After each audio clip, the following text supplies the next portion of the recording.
আসসালামু আলাইকুম। কেমন আছেন সকলে? আশা করি সবাই ভালো আছেন। খালেদা জিয়া বাংলাদেশের ২ বারের প্রধানমন্ত্রী। তিনি আজকে লন্ডন থেকে দেশে ফিরলেন এবং খুব জাঁকজমকভাবে বিএনপির নেতাকর্মী থেকে শুরু করে সরকারের প্রোটোকল সহ তাকে সেইভাবে অভ্যর্থনা জানানো হলো বিমানবন্দরে। একজন সাবেক প্রধানমন্ত্রী হিসাবে তিনি আসলে এটা পেতেই পারেন, স্বাভাবিক। অনেকদিন অসুস্থ ছিলেন, অনেকদিন জেলে ছিলেন। জেলে থাকার পরে যখন তিনি বিদেশে চিকিৎসা নিতে গেলেন তার ছেলের কাছে, যিনি বর্তমান বিএনপির অ্যাক্টিং চেয়ারম্যান, তার কাছে তিনি দীর্ঘদিন থাকলেন। সেখানে থাকার পর বিএনপির বর্তমান খুব ভালো যেহেতু একটা সময় চলতেছে, খুব সুসময় চলতেছে। এই মুহূর্তে দেশে আসার পরে খালেদা জিয়াকে এই রকমভাবে একটা জাঁকজমকপূর্ণভাবে সংবর্ধনা দেওয়াটাই স্বাভাবিক। বাংলাদেশের মানুষ বিএনপি আসলে আপনারা যাই বলেন, বিএনপি তো বাংলাদেশের অনেক বড় একটা দল। এটা অস্বীকার করার মতো কিছু নেই। যারা এন্টি বিএনপি, যারা বিএনপি বিরোধী দল করে, তারা এটা স্বীকার করতে বাধ্য যে আপনার শেখ মুজিবের পরে যে শহীদ জিয়াউর রহমান, তিনি কিন্তু বাংলাদেশের প্রেক্ষাপটে অন্যতম জনপ্রিয় একজন নেতা। সেই নেতার হাত ধরে যখন বিএনপির জন্ম হয়, ওই সময় জিয়াউর রহমানের মতো নেতা বাংলাদেশে আর ছিল না। তো তারই দলের সভানেত্রী, তারই দলের চেয়ারম্যান বেগম জিয়া, তিনি যখন বিদেশ থেকে আসেন চিকিৎসা শেষে, এবং এইখানে তার এইরকম একটা জাঁকজমকপূর্ণ সংবর্ধনা দেওয়াটাই স্বাভাবিক। রাস্তায় দেখলাম অনেক লোক, হাজার হাজার লোকের ঢল নেমেছে। মানুষ খুব স্বতঃস্ফূর্তভাবে, এবং সিটি কর্পোরেশনের পক্ষ থেকে মানুষকে ঠান্ডা করার জন্য এক ধরনের পানি ছিটানো হচ্ছে, যাতে মানুষ কেউ অসুস্থ না হয়। এখন বাংলাদেশে আরও এক প্রধানমন্ত্রী, সাবেক প্রধানমন্ত্রী বললে ভুল হবে, সাবেক প্রধানমন্ত্রী, তিনি কিন্তু বিদেশে আছেন, বর্তমান ভারতে অবস্থানরত অবস্থায় আছেন। তিনিও কিন্তু বাংলাদেশের পর কয়েকবারের প্রধানমন্ত্রী। সে ১৯৯৬ থেকে ২০০১ সাল, তারপর ২০০৯ সাল থেকে ২০১৪, ১৪ থেকে ১৮, ১৮ থেকে ২৪, ২৪ থেকে তার পরবর্তীতে। এই যে দীর্ঘ ৪ বারের প্রধানমন্ত্রী শেখ হাসিনা, তিনি যে দেশের বাইরে আছেন, তিনি আসলে কি এরকম একটা অভাবনীয় ঘটনা ঘটতে পারে কি? বিমানবন্দরে কি লাখো লাখো মানুষের ঢল নামতে পারে কি? তিনি যদি দেশে আসেন তাহলে তখন দেশের পরিস্থিতিটা আসলে কেমন হবে? আমি রাজনৈতিক বৈরিতার কথা বলতেছি না, মানুষের ভালোবাসার জায়গা থেকে কথা বলতেছি। শেখ হাসিনা তো আসলে দেশের জন্য অনেক কিছু করেছেন। এটা তিনি যাই করুক, তার যত অপকর্মই থাক, কিন্তু দিন শেষে তিনি কিন্তু দেশটার উন্নয়ন করেছেন।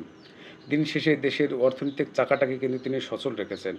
পদ্মা সেতু, যেটা কখনো কল্পনাও করা যেত না, তিনি কিন্তু বাংলাদেশের পদ্মা সেতু তৈরি করেছেন। মেট্রো রেল, যেটা আমরা বিদেশে দেখতাম, বিদেশ থেকে দেখতাম যে বিদেশে মেট্রো রেল চলে, হ্যাঁ, আকাশের উপর দিয়ে ট্রেন চলে। সেই মেট্রো রেলের স্বপ্নটাকে তিনি কিন্তু বাংলাদেশের বুকে, ঢাকার বুকে বাস্তবে পরিণত করেছেন। তো তিনি, তার যে আসলে এত উন্নয়ন, তার অপকর্ম ছাপিয়ে তার উন্নয়নগুলোকে যদি কখনো পাবলিক মনে নেয়, কখনো যদি মেনে নেয়, কখনো যদি তিনি দেশে আসার পর পাবলিকের যদি ঢল নামে, তাহলে আসলে একবার কল্পনা করে দেখুন তো আসলে অবস্থাটা কীরকম হতে পারে। মানুষের ভালোবাসায় সিক্ত হয়ে প্রধানমন্ত্রী শেখ হাসিনা আসতেছেন।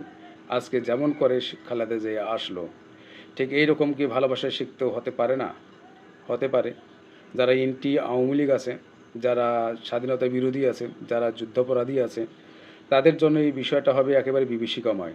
তাদের জন্য এই বিষয়টা হবে দুঃস্বপ্নের চেয়েও খারাপ একটা বিষয়।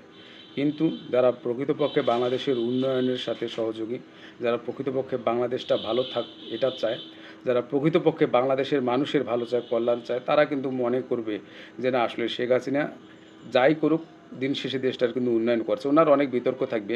একটা মানুষ যখন দীর্ঘদিন ক্ষমতায় থাকে, তার দোষ গুণ অনেক কিছুই থাকে। তো দোষটা ছাপিয়ে তার যখন গুণটা প্রকাশ হবে, তার গুণের সৌরভটা যখন চারদিকে ছড়িয়ে পড়বে, তখন কিন্তু আসলে মানুষ বুঝতে পারবে যে আসলে শেখ হাসিনা খালেদা জিয়ার মতোই একটি রত্ন। শেখ হাসিনা বাংলাদেশেরই সম্পদ। তো এই সম্পদ যদি কখনো দেশে আসেন, সেদিন যদি সর্বস্তরের মানুষ, ধনী গরিব, উঁচু নিচু, আওয়ামী লীগ এন্টি আওয়ামী লীগ, সকলেই যদি বিমানবন্দরে যায়, সেই দিনের অবস্থাটা একটু কল্পনা করুন। সেদিনের বিষয়টা একটু আপনার মনোজগতে কল্পনা করে ভাবুন, আসলে কী সুন্দর একটা দৃশ্য হতে যাচ্ছে, কী সুন্দর একটা পরিবেশ হতে যাচ্ছে। আমরা চাই রাজনীতির হিংসার ঊর্ধ্বে উঠে প্রত্যেকটা মানুষ যেন দেশে সুষ্ঠুভাবে বেঁচে থাকতে পারে, প্রত্যেকটা মানুষ যেন দেশে সুষ্ঠুভাবে রাজনীতি করার অধিকার রাখতে পারে, প্রত্যেকটা মানুষ তাদের যেন মত প্রকাশ করার ক্ষমতা রাখে। এইরকম একটা সুন্দর বাংলাদেশ আমরা চাই। এখানে রাজনৈতিক প্রতিহিংসায় কারো প্রতি আমরা ক্ষিপ্ত হব না। কারো প্রতি যেন কারো যেন মানে খরখস্ত না হই। কখনো যেন কাউকে দমন পীড়নের নীতি আমরা গ্রহণ না করি। মানুষের ভালোবাসায় মানুষ রাজনীতি করুক। রাজনীতিবিদরা যাই হোক, দিন শেষে কিন্তু দেশের জন্যই রাজনীতি করে। দেশের মানুষের জন্যই রাজনীতি করে। খাওয়া দাওয়া ছেড়ে, ঘুম ছেড়ে, শারীরিক ক্লান্তি ছেড়ে দিন রাত 24 ঘন্টা কিন্তু নিরলসভাবে দেশটার জন্য কাজ করে। তো দেশের পক্ষ থেকে আসলে তাদের প্রতি তো ভালোবাসা রাখাটা স্বাভাবিক, তাই নয় কি? আমরা প্রত্যেকটা রাজনীতিবিদ যারা এই বাংলাদেশ বিনির্মাণে এতদিন পর্যন্ত তারা জীবন দিয়েছেন, যে প্রত্যেকটা রাজনীতিবিদ যারা এখন পর্যন্ত জীবিত আছেন, যারা দেশটাকে উন্নত করার স্বপ্ন দেখেন, বাংলাদেশটা ভালো থাকুক এরকম একটা স্বপ্ন দেখেন, তাদের সকলকে বাংলাদেশে এসে রাজনীতি করার একটা পরিবেশ আমরা যেন দিতে পারি, বাংলাদেশে মুক্ত রাজনীতির চর্চার জন্য একটা পরিবেশ আমরা দিতে পারি, মুক্ত মত প্রকাশের একটা স্বাধীনতার সুযোগ যেন আমরা দিতে পারি। বাংলাদেশের সকল রাজনীতিবিদ খুব সুন্দরভাবে দেশটা পরিচালনা করুক, মত পথের ঊর্ধ্বে উঠে দিন শেষে বাংলাদেশের ভালো চাক, দিন শেষে বাংলাদেশের উন্নতি করুক, এই কামনায় আজকে এরকম একটা স্বপ্ন আমরা দেখতেই পারি।